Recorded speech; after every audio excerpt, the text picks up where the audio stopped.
Assalamualaikum adik-adik, kita lanjut dengan bab 2 cerita dari The Happy Prince. Wahai layang-layang, layang-layangku, burung layang-layang kecilku. Tidakkah kau bersedia tinggal bersamaku satu malam ini saja dan menjadi utusanku? Bocah laki-laki itu sangat kehausan dan sang ibu begitu sedih hatinya. Aku rasa aku tak terlalu suka bocah kecil, sahut sang burung layang-layang. Musim panas lalu, saat aku berada di tepian sungai, ada dua bocah yang nakal. Mereka putra pemilik penggilingan. Mereka selalu melempari aku dengan batu. Tentu saja lemparannya tidak pernah bisa mengenaiku. Kami, para burung layang-layang, terlalu cerdik untuk dikerjai seperti itu. Lagi pula, keluarga kami terkenal akan kegesitannya. Tapi tetap saja tingkah mereka itu menunjukkan bocah-bocah itu tidak punya rasa penghargaan terhadap kami. Tapi wajah Pangeran Bahagia terlihat begitu pilu, sehingga membuat burung layang-layang itu merasa iba. Malam ini begitu dingin. Baiklah, aku akan tinggal semalam lagi dan menjadi utusanmu. Terima kasih layang-layang kecilku, ucap Pangeran Bahagia. Lalu burung layang-layang itu mencungkil permata rubi yang langka itu dari gagang pedang sang Pangeran Bahagia. Lalu ia terbang tinggi melintasi atap-atap rumah di kota itu, melewati puncak katedral di mana terlihat patung-patung malaikat diukir dari marmer pualam putih.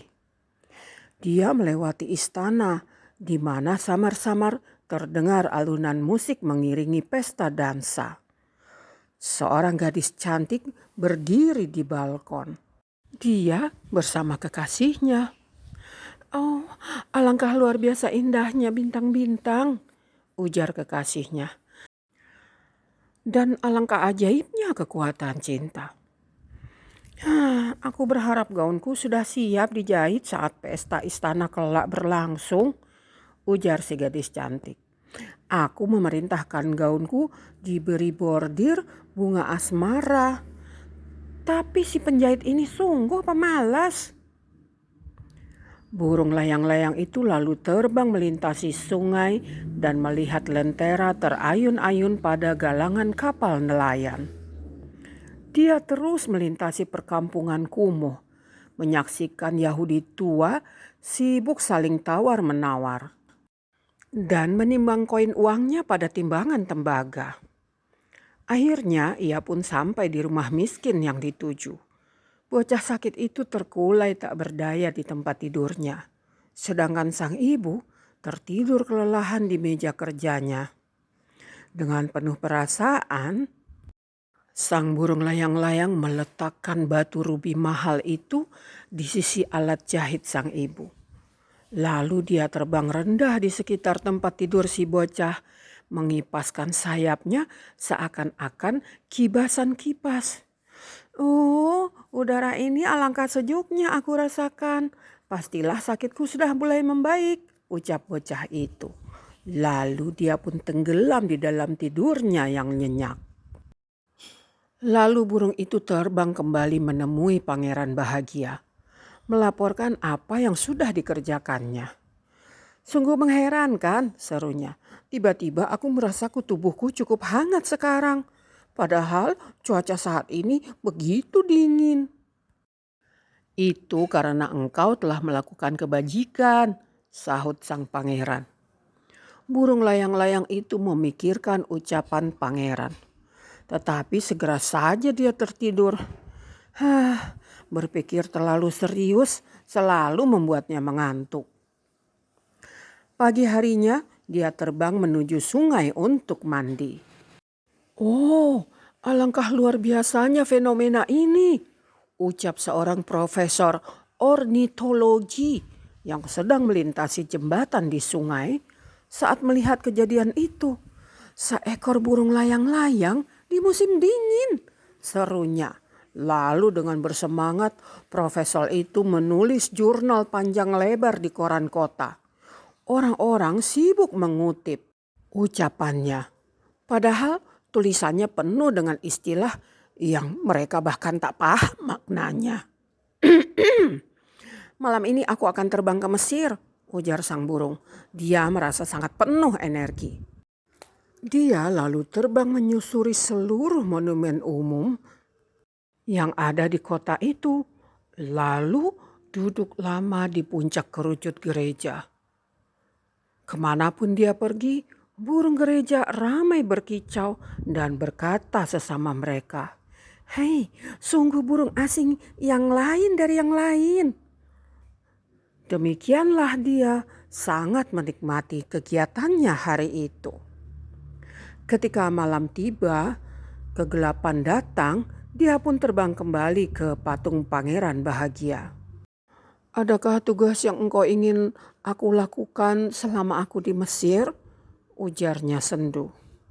"Aku sedang bersiap-siap untuk pergi." "Wahai layang-layang, layang-layangku, burung layang-layang kecilku," ujar Pangeran Bahagia. "Tidakkah engkau bersedia menemaniku satu malam lagi?" "Aku sudah ingin pergi ke Mesir," ujar burung layang-layang. "Besok teman-temanku akan bermigrasi ke air terjun tingkat kedua, di mana kuda Nil bersantai di balik rerumpunan gelagah. Dan di atas singgasana granit duduklah Dewa Memnon. Sepanjang malam dia menatap kerlipan bintang-bintang di langit. Dan saat bintang timur muncul..." Adik-adik, cerita selanjutnya dilanjutkan ke part 3 ya. Nah, di part 2 ini ada diceritakan tentang Memnon. Siapakah itu Memnon? Memnon itu adalah patung dari Firaun. Tapi dulu sekali patung ini karena tergerus oleh waktu dan digerus oleh cuaca, pada saat angin bertiup dia mengeluarkan bunyi-bunyian seperti orang yang menyanyi atau yang menangis atau yang melengking, sehingga dikatakan di situ disebut dengan nyanyian Dewa Memnon. Di sini dilampirkan juga kutipan dari beberapa informasi tentang Memnon. Saya akan bacakan buat adik-adik ya. Setelah Firaun Amenhotep III tiada lagi memimpin Mesir kuno, yaitu sekitar 3.400 tahun yang lalu, dibuatlah 2 patung di tepi sungai Nil di dekat Luxor, Mesir. Kedua patung ini menggambarkan sosok Firaun sedang duduk. Namun sebuah banjir yang besar menjatuhkannya sampai rusak parah. Disebutkan juga bahwa monumen Memnon ini hancur karena gempa pada tahun 27 sebelum Masehi. Itu berarti 2000 tahun yang lalu ya. Setelah pecah di beberapa bagian bawah patung itu mulai menghasilkan suara musik yang aneh. Biasanya saat fajar atau ketika suhu meningkat. Beberapa riwayat dari Romawi bahkan menyebutkan bahwa suaranya mirip nyanyian pilu. Sementara orang-orang Yunani kuno menyebut suara itu mirip senar kecapi yang putus. Bagi kita yang hidup di masa sekarang, tentunya tidak dapat lagi mendengar suara aneh dari monumen Memnon ini, lantaran menghilang setelah diperbaiki oleh Kaisar Romawi Septimus Severus pada tahun 199. Nah loh, begitu direnovasi malah jadi nggak bunyi deh. Uniknya, meski monumen Memnon ini jelas dibuat untuk menghormati Firaun, terkadang orang mengira patung raksasa itu dipersembahkan oleh pahlawan perang Troya yang bernama Memnon. Padahal Raja Ethiopia ini hanya diambil namanya setelah patung tersebut sering mengeluarkan suara nyanyian, di mana suaranya itu seperti nyanyian dukanya ibunya Memnon ketika Memnon ini wafat. Gitu ya. Jadi asal mula nama patung Firaun ini disebut-sebut orang menjadi nama Memnon itu karena dia mulai mengeluarkan suara seperti tangisan seorang ibu Nah, ibunya ini adalah ibu dari seorang pahlawan bernama Memnon. Ya, kebayang ya, ibu itu sedih, mungkin dia menangisnya seperti ini.